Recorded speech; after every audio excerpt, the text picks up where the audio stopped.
Lehenengo topaketaren helburua zan ikastolen izaera kooperatiboa aztertzea eta horretan sakontzea. Baina guk salto bat egin nahi genuen. Nahi genuen ikastoletatik euskalgintza osora salto egin eta kooperatibismotik ekonomia sozialera salto egin. Eta zetarako euskalgintzako eragileak non gehienetan kulturgintzatik edo herrigintzatik aztertuak izan diren, momentu honetan gure jardunaldian ekonomia sozialaren ikuspegitik aztertzea. Hori zen helburua. Euskalgintzako eragile guztiak ekonomia sozialaren barruan sartzen dira. Zer da ekonomia soziala da? Eta aipatzen dugu, publiko eta pribatuaren arteko dikotomiaren artean dagoen esperientzia bat, hirugarren bidea, ez? Eta zer ezanik ez, euskalgintzako eragile guztiak multzo horretan sartzen dira. Kooperatibak, elkarteak, fundazioak, eta guk jardunaldi hauekin aitortza bat eman nahi diegu euskalgintzako eragilei. Euskalgintza ez da bakarrik herri mugimendutik sortutako, ez da herri mugimendutik sortutako esperientzia soil batzuk, ez? Ekonomian baliabideak mugitzen dituzten, beste modu batean baliabideak mugitzen dituzten eragileak dira. Ekonomia soziala da erakunde baten baliabideak aplikatzen eta mugitzen dira bazkideen interesak betetzeko eta baita komunitatearen interesak betetzeko. Eta bi interes horiek aldi berean betetzen direnean ekonomia sozialaz ari gara, ez? Gizarteari begirako ekonomia batetaz. Eta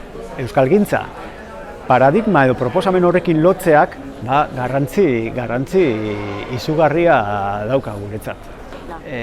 Hasiera baten bai egonda aurkezpen instituzional bat, baina guretzat hori be oso garrantzitsua da. UEU, Gezki, EHUko Gizarte Ekonomia eta Zuzenbide Kooperatiboaren Institutua eta bestetik kontseilua. Nolabait udako ikastaroen leloa hemen ikusten da, elkarrekin, ez? Eta gero bestetik, aritu izan dira Nekoitzetze Zerreta EHUko irakaslea eta ikerlaria, eta Beñat Irazuegi, Olatukopen ekintzailea, pixka eta hausnarketa eta marko teoriko bat fintzen, ez? Baina ondoren ja esperientzietan sartu gara. Elkarrizketak, inguruak, oso zaila da esperientziak eta eragileak aukeratzea, oso zaila izan da. Ziur asko batzuk kanpoan edo asko kanpoan gelditu dira, tamalez ezin ditugu guztiak ekarri, baina bai ekarri ditugu oso referentzialak diranak. Elkar, ikastolak, Emun, Eluiar, Herrigora, Aiaraldea eta bar. Beraz, AEK, nahi izan dugu jardunaldi oso dinamiko batzuk antolatu. Ekonomia sozialaren baitan tresna batzuk egon badaude.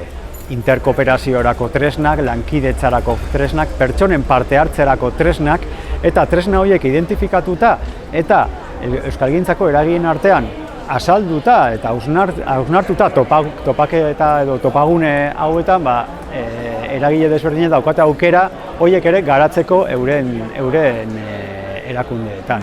Tresnak zehaztu eta tresna horiek azaldu eta tresna horiek etorkizunean erabiltzeko. Esate baterako langileen parte hartzea. Edo esate baterako erakundeen arteko elkarrekintza edo elkarlaguntza, elkarrekin.